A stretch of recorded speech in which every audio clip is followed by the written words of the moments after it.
Assalamualaikum warahmatullahi wabarakatuh.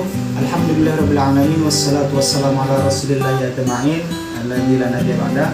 Bersyukur pada Allah, salawat kepada Nabi Rasulullah sallallahu alaihi wasallam. Teman-teman sekalian, di sini kami dari kelompok 9 yang beranggotakan 3 orang, yaitu atas nama Rizky Syaputra Purba, yaitu saya sendiri, yang kedua ada Rizka Syakira, dan yang ketiga ada Kavita. Nah, di sini teman-teman sekalian, kami ingin membahas daripada tugas yang diberikan kepada kami, yaitu dari dosen pengampu Bapak Dr. Sugianto MA, yang dimana tugasnya itu yaitu kami membahas tentang hybrid kontrak di dalam perbankan syariah. Baiklah teman-teman, untuk menyingkat waktu, masuklah kita ke materi yang pertama, yaitu apa sih itu hybrid kontrak di dalam RAN perbankan syariah. Dan di sini akan dijelaskan materinya oleh saudari kita, yaitu dari teman kita, Kavita. Kepada Kavita kami persilahkan. Assalamualaikum warahmatullahi wabarakatuh. Saya Kavita, saya akan menjelaskan tentang kriteria hybrid kontrak yang dibolehkan.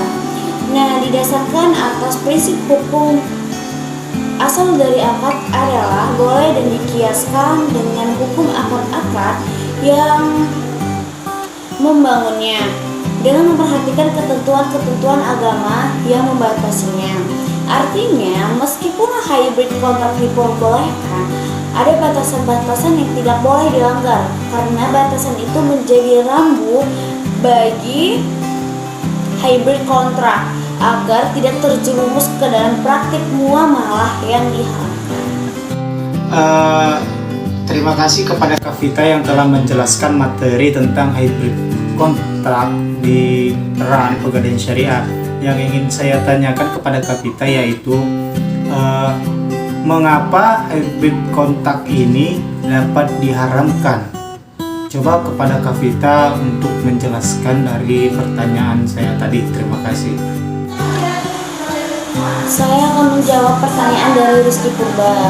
Baiklah, jika dikaji lebih dalam berdasarkan kriteria hybrid kontrak yang dibolehkan, maka produk ini termasuk dalam hybrid kontrak yang dilarang, karena termasuk dalam penggabungan jual beli dengan utang piutang oleh hadis dan ulama, karena berkumpulnya dua akad.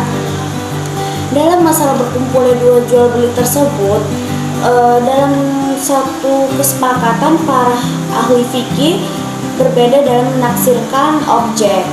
Terima kasih kepada Kavita yang telah menjelaskan apa itu hybrid kontrak di dalam perbankan syariah. Nah, selanjutnya kita akan masuk ke bagian materi yang kedua yang akan disampaikan oleh teman kita, yaitu Rizka Syakira. Nah, kepada Rizka Syakira kami persilakan. Assalamualaikum warahmatullahi wabarakatuh. Nama saya Rizka Syakira. Saya akan menjelaskan rahan, fungsi, dan ketentuannya. Rahan secara harfiah berarti al-thubut wa al-dawam, tetap dan kontinu. Di samping itu, rahan juga mempunyai makna al-habs atau tertahan. Dalam kajian hukum Islam, rahan secara umum didefinisikan sebagai akad gadai. Ulama mendefinisikannya sebagai harta yang dijadikan penguat bagi tanggungan untuk melunasi tanggungan tersebut dari harganya jika pelunasan tidak bisa dilakukan. Ia juga dapat didefinisikan sebagai penahanan benda atau harta sebagai penguat atas tanggungan untuk melunasi tanggungan tersebut dari harga barang tersebut atau dari harga manfaatnya pada saat ia tidak bisa melunasinya. Rahan dibolehkan oleh syariat karena dibutuhkan sebagai penguat transaksi agar kedua belah pihak yang melakukan transaksi merasa terjamin haknya. Telah membacakan materi kita pada hari ini, yaitu tentang RAN di Pegadaian Perbankan Syariah. Nah, yang ingin saya tanyakan kepada Rizka Syakira yaitu bagaimana sih perkembangan RAN di Pegadaian Syariah terlebih lagi pada zaman sekarang. Terima kasih. Saya akan menjawab pertanyaan dari Rizky Saputra. Bagaimana perkembangan arahan di dunia perbankan Indonesia untuk pegadaian syariah menurut keadaan sekarang? Nah, istilah gadai dalam Islam disebut arahan. Definisi arahan yaitu menjadikan benda yang bersifat harta sebagai kepercayaan dari suatu utang yang dapat dibayarkan. Harta atau benda itu bila utang tidak dibayar. Nah, hukum gadai terdapat dalam Al-Quran, surah Al-Baqarah ayat 282 dan 283, as-sunnah dan ijma para ulama.